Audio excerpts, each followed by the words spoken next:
Picture yourself in New York City on the day of an Easter parade in 1929. The atmosphere is lively, and a group of women light their cigarettes and smoke as they strut down the streets of the parade. Today, smoking is viewed casually, but in 1929, women smoking in the streets of New York out in public was a massive spectacle. Before this event, smoking was seen as unladylike or a dirty practice that is viewed as a habit for fallen women. Some states even tried to enforce laws that prohibited women smoking. The phrase, torches of freedom, was used to encourage women smoking in public, and the cigarette came to represent a symbol of women's emancipation and independence. Women were encouraged to light their torches of freedom and destroy the taboo that women were meant to be ladylike and not smoke in public. The women smoking in the parade appeared as a natural event and marked a powerful moment in women's history and as a part of the women's rights movement. But the event was actually a part of the strategic marketing plan of a man named Edward Bernays.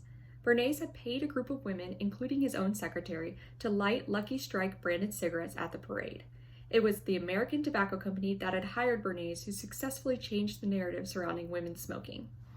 The Torches of Freedom campaign can be best explained and understood through the social marketing theory.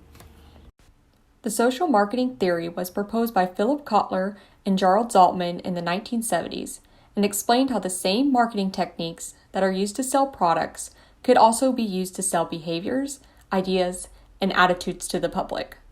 Bernays was one of the first pioneers of this technique. He wasn't just selling a cigarette. He was selling a symbol of what smoking represented for women. He was selling a new attitude toward smoking as a desired practice instead of a forbidden activity. Bernays' campaign shows how companies can apply the same marketing techniques for products to sell ideas for social change. It's important to note that Edward Bernays has massively influenced our lives more than you might know. To understand the context of this event, we need to take a closer look at the mind and methods of its creator. Edward Bernays was famously known as the father of public relations and also a master manipulator. His expertise was in high demand by many different companies.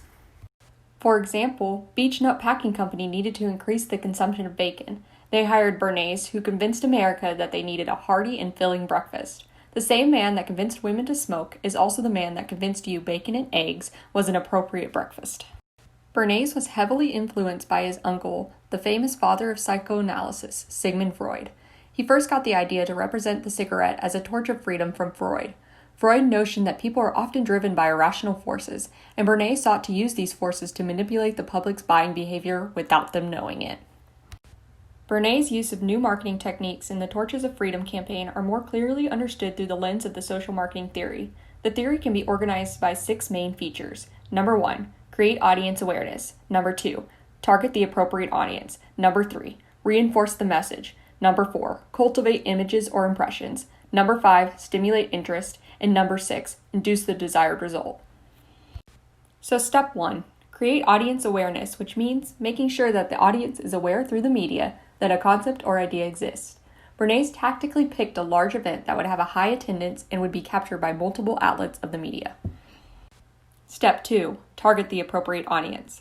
The American Tobacco Company realized they were missing half of a potential market. Mr. Hill, the president of American Tobacco, said doubling the market would be like opening a new gold mine right in their front yard. The market was expanded to women, and Bernays strategically created an association between cigarettes and women's rights. Bernays hired a specific group of women to light the cigarettes at the parade that represented the target market. Steps number 3 and number 4. Reinforce the message by making sure individuals are repeatedly exposed to a message and cultivating lasting images or impressions. Once pictures of women smoking at the parade hit the papers, the event imprinted in minds of women across America. There's a story in the New York Times titled, "Group of Girls Puffed Cigarettes as a Gesture of Freedom." Bernays' secretary told New York Times that a man asked her to put out her cigarette, and she said, along the lines of, it was time something ought to be done about the embarrassment by men of women smoking. By speaking to and being captured by news outlets, the American Tobacco Company was repeating the new message of cigarettes as socially desirable and as a symbol of empowerment for women. Then, they continuously reinforced this message after the event was captured by media, in print or in other types of advertisements. In addition, Bernays took cultivating an image a step further by convincing top fashion designers to implement the shade of Lucky Strike's green into the latest fashion season. According to market research, the color green was not seen as a desirable color by women. So by incorporating the color into fashion, women now had an image of the cigarette as a powerful symbol and a desirable color. Step number 5, stimulate interest and grab the audience's attention.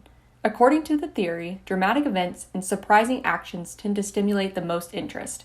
The act of lighting cigarettes was a dramatic, scandalous event which stood out to women and piqued their interest.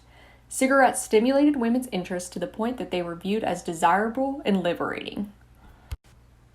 And then, step number 6, induce the desired result, or in other words, the goal of the marketing campaign is achieved.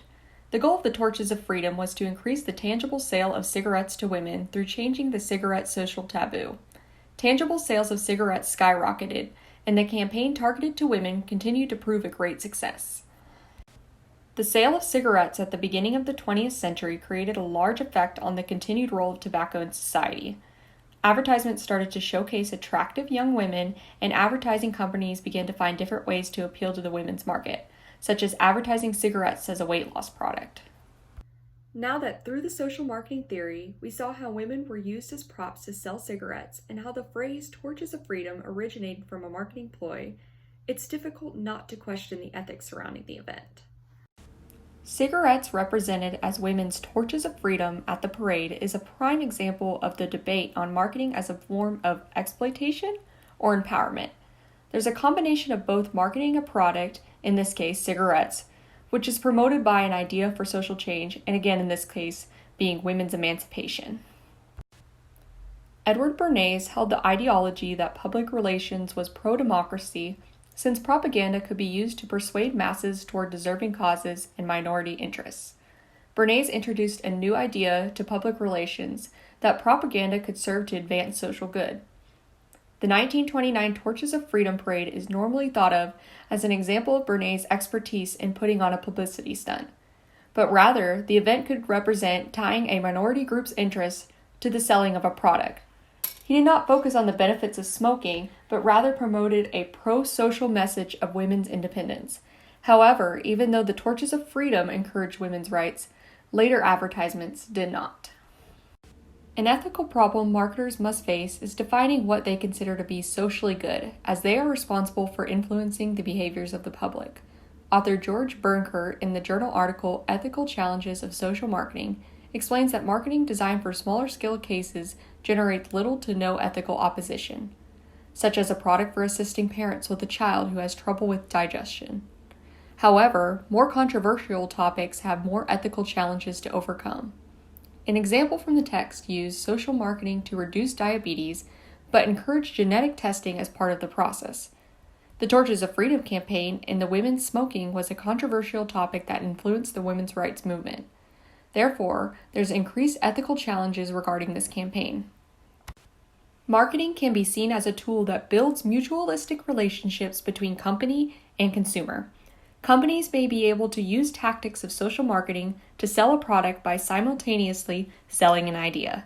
However, social marketing, as opposed to basic marketing, persuades aspects of an individual's personal life and society at large. The Torches of Freedom campaign can be viewed as a representation of Bernays' ideology of promoting social good. Conversely, it can be perceived as companies using tactics of social marketing, such as targeting vulnerable audiences, to boost their own monetary gain. Through the social marketing theory, we can see how Edward Bernays was able to pull off such an impactful marketing message.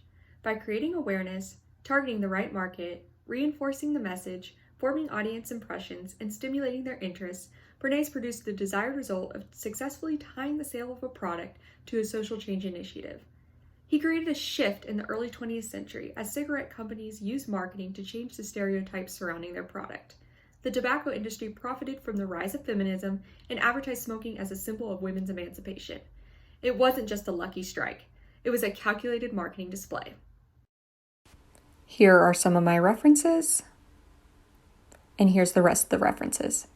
Thanks so much for listening.